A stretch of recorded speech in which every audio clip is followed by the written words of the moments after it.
La voix du Burkina pour son développement et sa souveraineté, la voix de la participation de tous pour poursuivre le chantier des pères de la révolution, une voix qui en appelle aux vertus de l'ordre et de la discipline sans lesquelles toute nation se heurte à l'échec. Dans cette édition, nous revenons sur l'adresse du chef de l'État prononcée hier lors de la cérémonie de montée des couleurs à la présidence du Faso.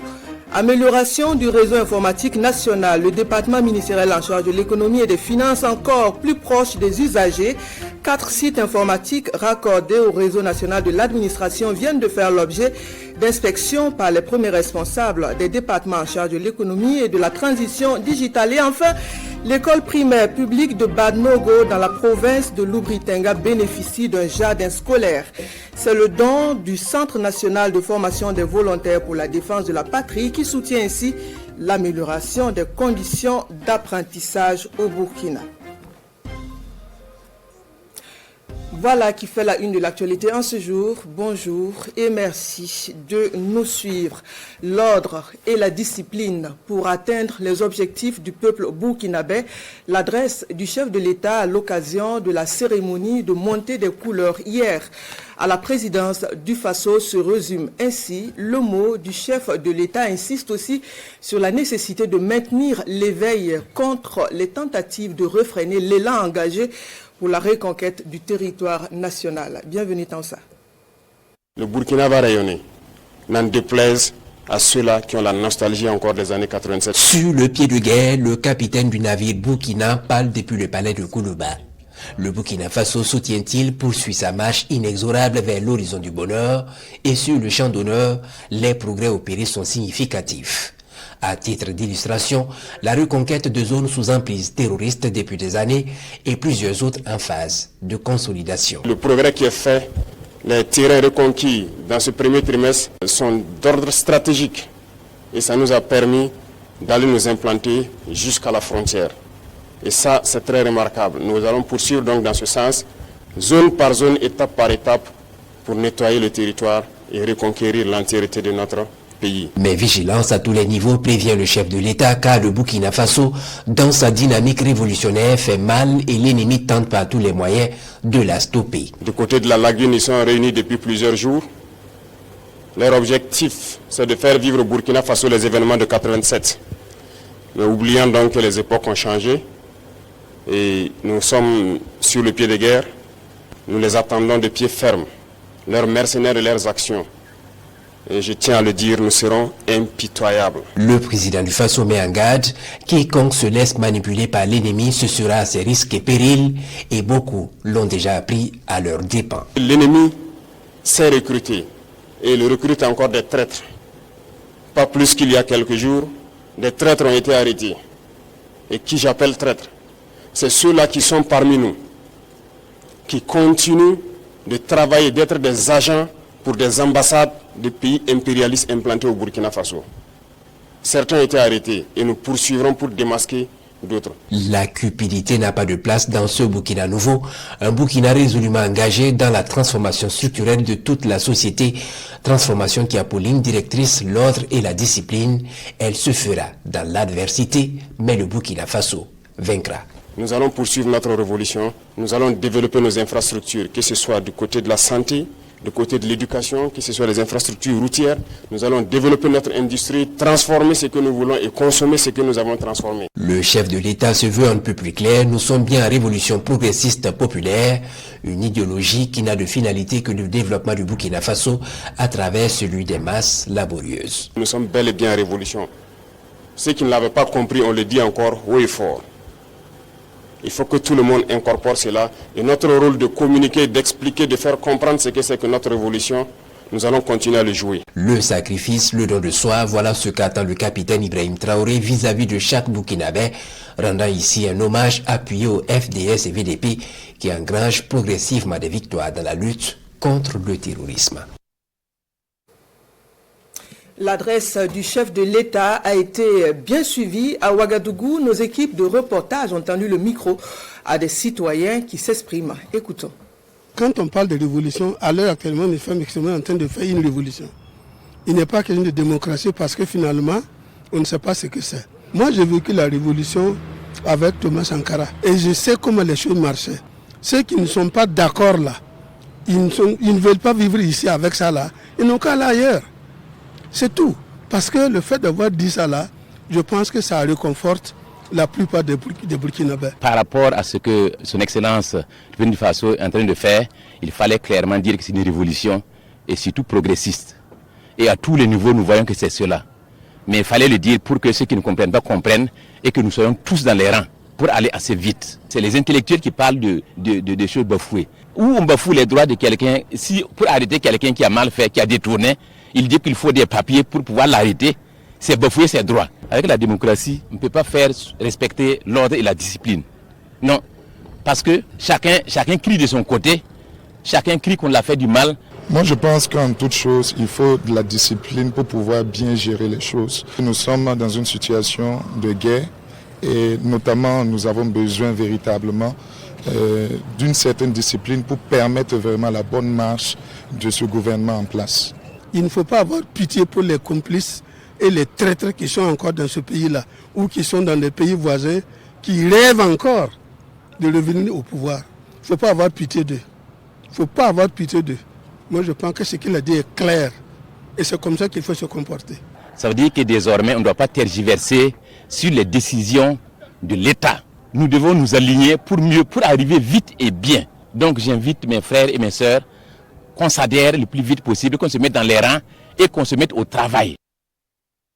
Des propos recueillis au micro de Issoufou Kaboré et Benewende Frédéric Nikema, et toujours sur le même sujet, hommage aux forces combattantes engagées pour la reconquête du territoire, révélation sur les tentatives de déstabilisation orchestrées depuis l'étranger, appel au peuple à la vigilance et à la participation pour maintenir l'élan. Le président du Faso s'est donc exprimé hier à la suite de la cérémonie de montée des couleurs. Depuis Bobo-Dioulasso, des citoyens réagissent également.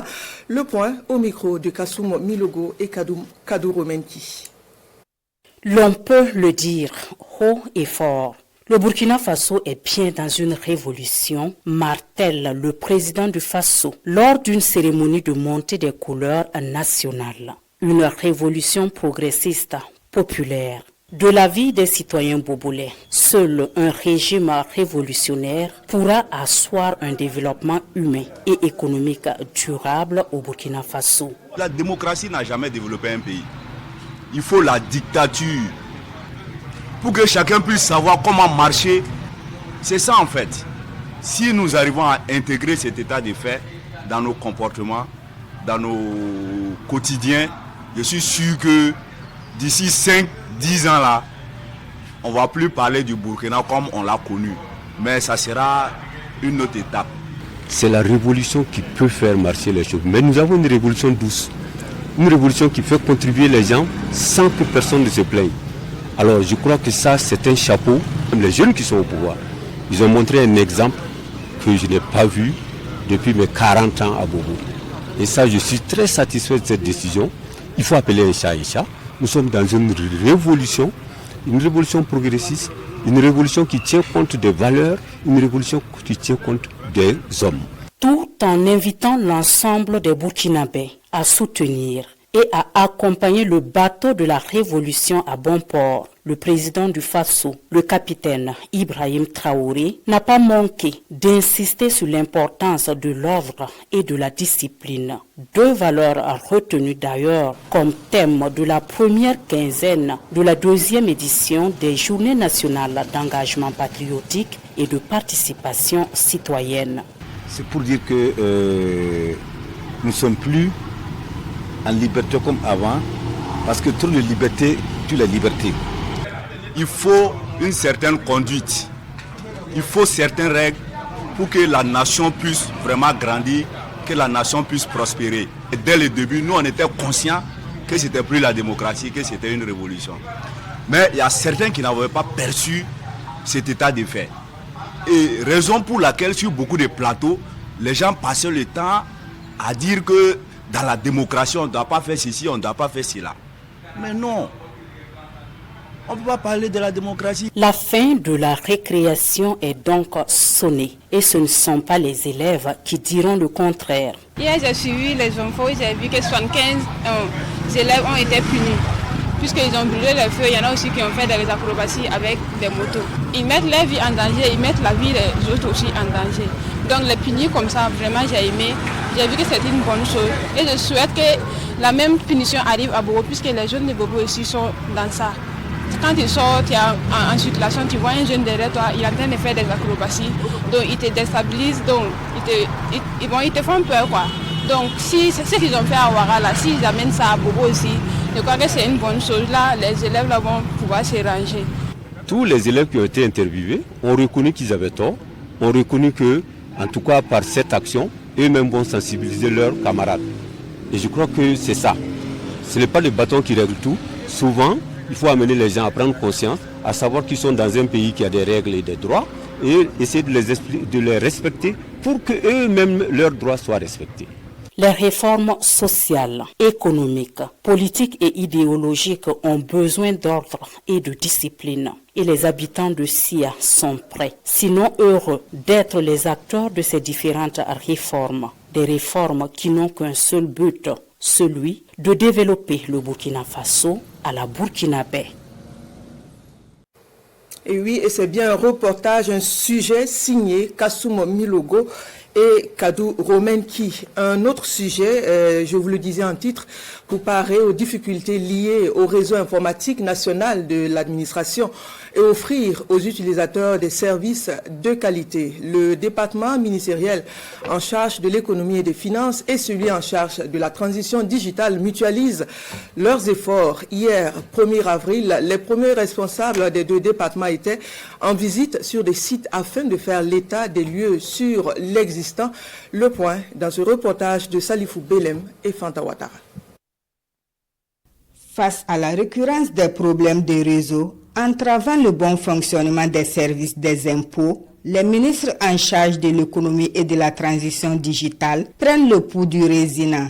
Le réseau informatique national de l'administration. Point de départ, la direction des moyennes entreprises du centre 4, situé à Sankariari. Il s'agit pour ces chefs de département de s'enquérir des difficultés liées à la connectivité de l'Internet en vue de trouver des solutions. Le gouvernement s'est engagé dans une vaste politique de digitalisation des services pour faire en sorte qu'il y ait beaucoup plus de transparence, plus de célérité dans les actions et surtout plus d'efficacité. Nous avons donc pu toucher du doigt toutes les réalités et voir comment on peut mieux s'organiser pour que donc cette digitalisation soit une réalité et que tous les services que nous rendons aux contribuables donc à travers les plateformes numériques puissent être des services accessibles, des services qui vont permettre aux contribuables d'avoir de la valeur ajoutée et à l'administration aussi de mieux faire son travail. Un détour au bureau de la publicité foncière et la délégation fait face à des manuscrits datant d'avant 1900, des livres fonciers en phase de numérisation et d'archivage. Un processus important pour la mémoire. Les agents, au lieu de fouiller dans les registres, ils pourront à l'aide d'un clic trouver l'information qu'il faut pour pouvoir rendre le service à l'usager. Mais c'est aussi des avantages pour les usagers pour qu'ils puissent accéder facilement au service. Donc au lieu de se déplacer, de faire le rang pendant des heures, on peut de chez soi accéder au service, faire son paiement et recevoir en retour l'acte qui est demandé. Les ministres ont donné des orientations, des instructions avec la DI au niveau de la DGI pour que nous faisons l'évaluation de tout ce qui a comme besoin de mise à niveau des réseaux locaux pour que nous puissions travailler à mettre à niveau effectivement ces réseaux locaux pour disponibiliser les services informatiques. Du service technique du CICAD, logé au guichet unique du foncier de Ouagadougou, à la direction générale des grandes entreprises, en passant par la direction des moyennes entreprises du centre 1 et 2, la délégation veut s'assurer du bon fonctionnement du réseau. Ces visites entrent dans le cadre de la réhabilitation et la modernisation de l'administration, entamée par le gouvernement burkinabé depuis 2023. Administration publique toujours, parlons des absences. Donc, à ce niveau, le contrôle est en vigueur depuis le 1er mars dernier. Dans la région du Centre-Sud, une équipe du ministère de la Fonction publique est allée expliquer aux agents des services déconcentrés de l'État les mesures concernant le contrôle. Les précisions dans ce reportage de Daouda Ouattara et Pinidi Yano. Contrôle des absences dans l'administration publique. Les travailleurs des services déconcentrés de l'État dans la région du Centre-Sud sont à l'écoute de l'équipe de la fonction publique. Toutes les mesures concernant le dispositif du contrôle des absences sont projetées et expliquées à ces agents publics. À travers ce dispositif de contrôle de présence, il s'agit pour le gouvernement de s'assurer que les agents sont au poste de travail pour lesquels ils ont été recrutés. Des rencontres d'information et de sensibilisation ont été organisées pour expliquer le dispositif de ces contrôles d'absence aux agents publics. Selon le gouverneur, l'initiative du ministère de la fonction publique vient corroborer les initiatives déjà prises. Aujourd'hui, on a une belle opportunité pour améliorer notre compréhension de ces dispositifs. Parce que dans les échanges à l'interne, il y a quelques points qu'on ne comprenait pas. Mais avec la présence de l'équipe du niveau central aujourd'hui, ça va vraiment nous permettre de mieux mettre en œuvre ce dispositif. Le dispositif de contrôle des absences des agents publics est en vigueur depuis le 1er mars dernier. Il s'inscrit dans une dynamique d'efficience et d'efficacité de la fonction publique, la maîtrise de la masse salariale, tout en contribuant à rationaliser les dépenses du personnel. Un tout autre sujet, parlons de la cohésion entre les communautés vivant au Burkina. Dans une localité nommée Sian, dans la commune de Kaya, un exemple retient les attentions pour la production vivrière. Plusieurs communautés sociales se réunissent. Le point commun est le périmètre aménagé de la commune et la préservation de cet espace reconnu comme source de leur production. Le reportage de Martin Ouaouga-Ouedraogo et Yacouba Kouala. Aux abords des berges du barrage de Signan, dans la commune de Kaya, ces communautés, autrefois déplacées internes, se côtoient au quotidien dans cette ferme agricole. Il y a plusieurs communautés ici. On vit ensemble sans problème. On y trouve des Mossi, des Peuls et autres ethnies ici. Nos enfants travaillent ici, nous travaillons également ici et nous gagnons notre pain quotidien. Aujourd'hui, nous sommes revenus et nous nous entendons très bien. Je suis vraiment avec la population. Je suis intégré. Je fais de la culture vivrière avec la population de Tuessé et par le biais du chef qui m'a donné les parcelles. Je remercie le chef et la population pour la cohésion. La cohabitation pacifique est une réalité ici. Notre vivre ensemble est parfait. Il n'y a pas de souci. Nous sommes nés et grandis ensemble ici et donc pas de problème. Plusieurs facteurs me lient avec les Mossi. Nos enfants et nous-mêmes se sont mariés aux Mossi. Nos enfants sont les neveux des Mossi. S'ils partent chez leurs oncles, c'est les Mossi. Ces populations vivent en harmonie dans ce village et cette ferme agricole est leur source de résilience. Nous exploitons 16 hectares ici. Environ 230 ou 250 personnes y travaillent. C'est dans cette ferme que nous travaillons au quotidien. Nous n'avons pas autre lieu d'activité, c'est ici que nous trouvons notre pitance quotidienne. Cependant, cette ferme agricole fait face à une difficulté. Il n'y avait plus à boire ici parce que le barrage est tari. Donc nous avons creusé des puits pour permettre aux exploitants d'avoir l'eau à boire. Parce qu'ils viennent le matin pour repartir le soir. C'est risqué pour eux de boire l'eau du barrage. Notre principale difficulté, c'est le manque d'eau. Et cela est un problème pour notre élevage. Le barrage est taré. Il n'y a plus d'eau pour nos activités.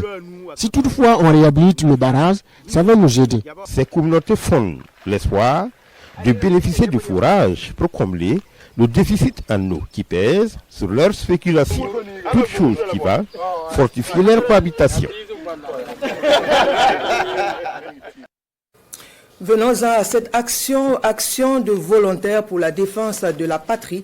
Le Centre national de formation des volontaires donc pour la défense de la patrie soutient l'amélioration des conditions d'apprentissage. L'école primaire publique de Badnogo dans la province de Loubritenga en bénéficient, soutien traduit à travers la réalisation d'un espace de production agricole et maraîchère pour contribuer donc à l'amélioration de la cuisine, de la cantine scolaire de l'école. Sur la remise de l'espace aménagé, le reportage de Konsoun Koulibaly et Lambert Souma.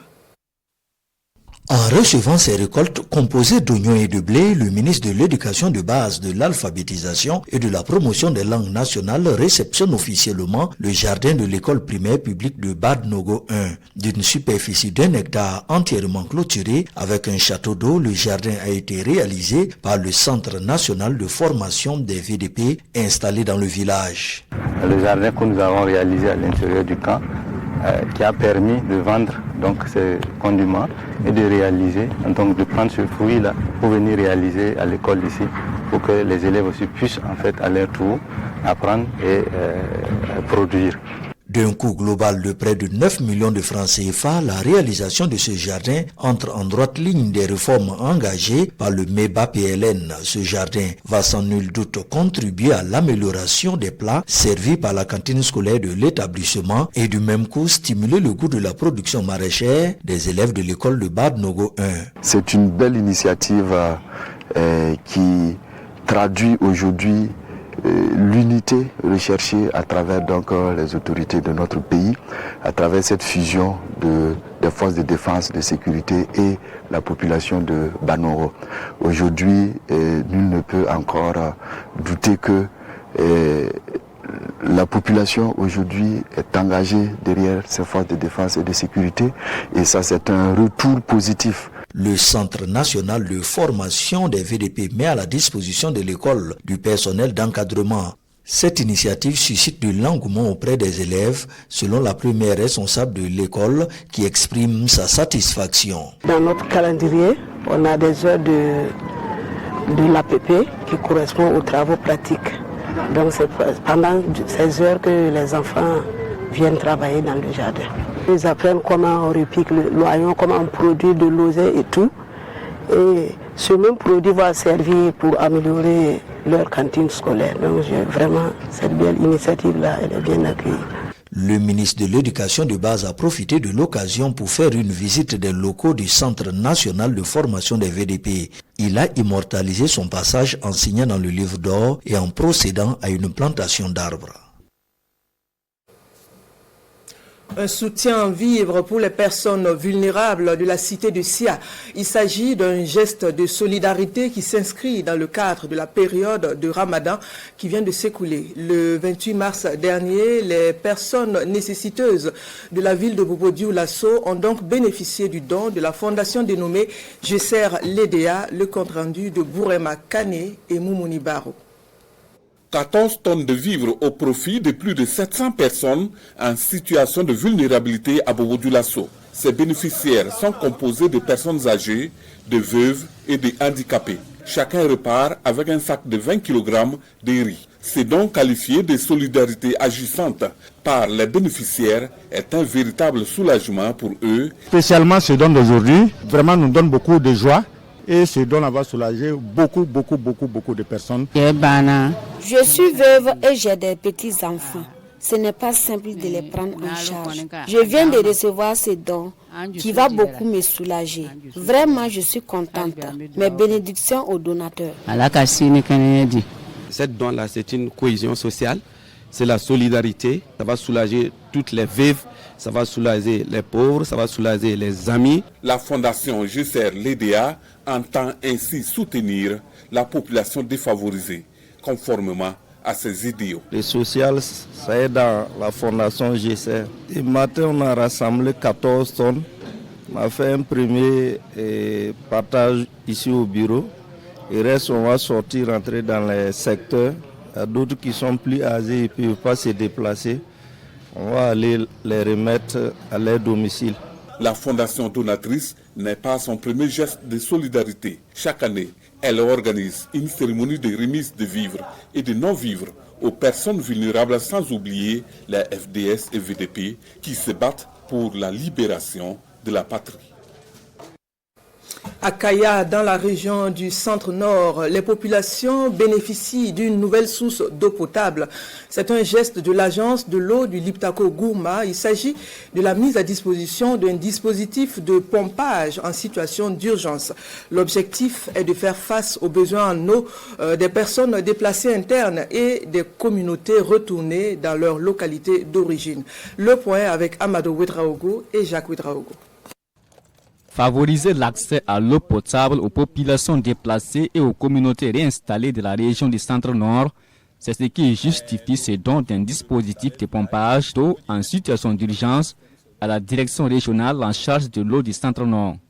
Une démarche qui entre en droite ligne des missions assignées à l'agence de l'eau de Liptako. Lorsqu'il y a des crises ou une sollicitation, permettre à la DREAP vraiment de répondre de façon efficace à l'approvisionnement des choses, à l'approvisionnement en eau potable. Ce dispositif mobile composé de polytanks, de robinets, d'un groupe électrogène et d'un système solaire vient soulager la direction régionale en charge de l'eau du centre-nord, surtout en ces périodes de chaleur où les besoins en eau est croissant. Donc ça va nous permettre, avec les populations qui sont un peu sur les sites déplacés, et aussi ceux qui sont en train de se réinstaller, d'être un peu plus efficace pour les fournir de l'eau. La dotation du présent dispositif d'une valeur globale de 7 millions de francs CFA s'inscrit dans le cadre de la célébration de la 33e journée mondiale de l'eau et contribuera à alimenter des milliers de ménages en eau potable de façon temporaire en attendant la mise en place d'un dispositif durable. Et puis une manifestation culturelle pour renforcer les liens de la parenté à Plaisanterie. Dans la région de l'Est, un festival artistique se tient dans le but de consolider les liens sociaux entre des communautés de la localité. La manifestation en est à sa première édition et a réuni le week-end dernier à Fadangouma des acteurs de l'éducation, des sages et des élèves. Le point dans ce reportage de Désiré Ilboudo et Joël Tendambiga. C'est la première édition du festival artistique à Banyada Badou à Fadangourma. Elle est organisée par des familles liées depuis la nuit des temps, les Bangou et les Yonli. Transmettre les valeurs culturelles endogènes aux jeunes générations est l'objectif visé à travers ce festival. Les Yonli et les Gbangou sont de la même famille. On aurait appris qu'ils seraient originaires de la Tapua. Agbanyara, ça veut dire les neveux des Gbangou. Une cohésion sociale, une cohabitation pacifique. Les liens d'abord, le vivre ensemble au-delà de nos divergences, qui va faire un écho dans beaucoup d'autres communautés qui certainement vont prendre l'exemple. Au-delà du volet festif, cette cérémonie se veut également une promotion de la paix et la cohésion sociale entre les différentes familles et communautés présentes. Il y a pas mal de déplacés des autres villages, d'autres ethnies qui se retrouvent effectivement à Fadangourma. Effectivement, ce genre d'activité, c'est amener les gens non seulement à se fréquenter et à cultiver la tolérance et à cultiver le vivre ensemble. Promouvoir la paix et la cohésion sociale à travers bien sûr les activités culturelles. Ça permet effectivement de faire connaître la culture des communautés aux plus jeunes et c'est en cela que nous trouvons que ce festival a toute son importance. Les festivaliers, en 3 jours de réjouissance, ont eu droit à des séances de lutte traditionnelle pour les tout petits, à des danses traditionnelles, ainsi qu'à une course cycliste pour les personnes handicapées physiques, entre autres. Eux, c'est la passion pour les lettres qui les réunit dans le cadre de la tenue de l'activité dénommée Café littéraire. Des amateurs de la littérature se sont réunis à Ouagadougou le 19 mars dernier. La rencontre s'est tenue sur initiative des clubs dénommés Flammes de l'Espoir et Littérature sans frontières. L'objectif est de créer un espace d'échange en direction de la jeunesse. Rasmane Sawadgo, Lambert Soma. Messe littéraire autour du livre Une victime innocente de Cathy Manly. Ces élèves prennent goût à partager un bout de cette nouvelle avec leurs camarades. À travers ce café littéraire, ils redonnent à la littérature toutes ses lettres de noblesse, partagent la magie du livre et vulgarisent son savoir intarissable. C'est cette volonté de transmettre mes convictions à la société et aux élèves. Les enfants ne sont pas assez informés. Donc, Dans cet établissement, j'interpelle non seulement les parents, les éducateurs, pour qu'ils puissent faire attention à ces éléments. En plus, j'attire l'attention des élèves parce que cette jeunesse que vous voyez là, pour moi, c'est notre relève. Développer l'amour de la lecture, valoriser les écrivains nationaux et leurs œuvres et transmettre le patrimoine littéraire aux plus jeunes, c'est l'essence de ce cadre d'expression littéraire. La vision est de faire émerger une nouvelle génération d'écrivains. C'est vraiment de partager la magie des livres avec les jeunes et vulgariser surtout le savoir intarissable des livres. Si les élèves ne vont pas vers les livres, nous ferons l'effort de faire venir les livres vers les élèves. Ce café littéraire m'a appris qu'il faut savoir écrire, il faut savoir aussi lire. Pour le club littéraire Flamme de l'Espoir, il est crucial d'intéresser le public, surtout jeune, à la lecture et à la littérature. L'organisation de ces cafés littéraires est une forme de transmission et de préservation du patrimoine littéraire burkinabé. Et la revue de la presse pour refermer cette édition, les relations diplomatiques entre Paris et Alger. Au plan international et au plan national, l'avis de recherche lancé par le Burkina contre 32 individus pour association de malfaiteurs à Addis Abeba. Du côté de la lagune, ils sont réunis depuis plusieurs jours, mais nous les attendons. Ces propos sont du président du Faso relayés par l'observateur Palga au sujet des ennemis de la nation. Hier 1er avril, le capitaine Ibrahim Traoré s'est adressé à la nation à la faveur de la traditionnelle montée des couleurs. Une occasion mise à profit pour rendre hommage aux forces combattantes, dénoncer les ennemis de la nation à la solde de l'impérialisme et appeler les Burkinabés à la sérénité et à la vigilance face aux velléités de déstabilisation, précise le doyen des quotidiens burkinabés. À propos, aujourd'hui au Faso écrit « Le vrai parler du militaire, les propos sans filtre ont encore tonné hier à l'occasion de la montée des couleurs. » À Rebousse-Poil, la rédaction analyse les propos du président capitaine point par point. La libération des pans du territoire, la construction d'infrastructures sanitaires et éducatives routières, le Burkina Faso est en révolution. Il n'est pas en démocratie, car cette dernière est l'aboutissement d'un processus avec un passage obligé par la révolution, rapporte l'éditorialiste. Autre actualité du jour, l'avis de recherche lancé contre plusieurs individus pour association de malfaiteurs en relation avec une entreprise terroriste. Wanted à l'encontre de 32 personnes liées à des activités terroristes affiche aujourd'hui au Faso.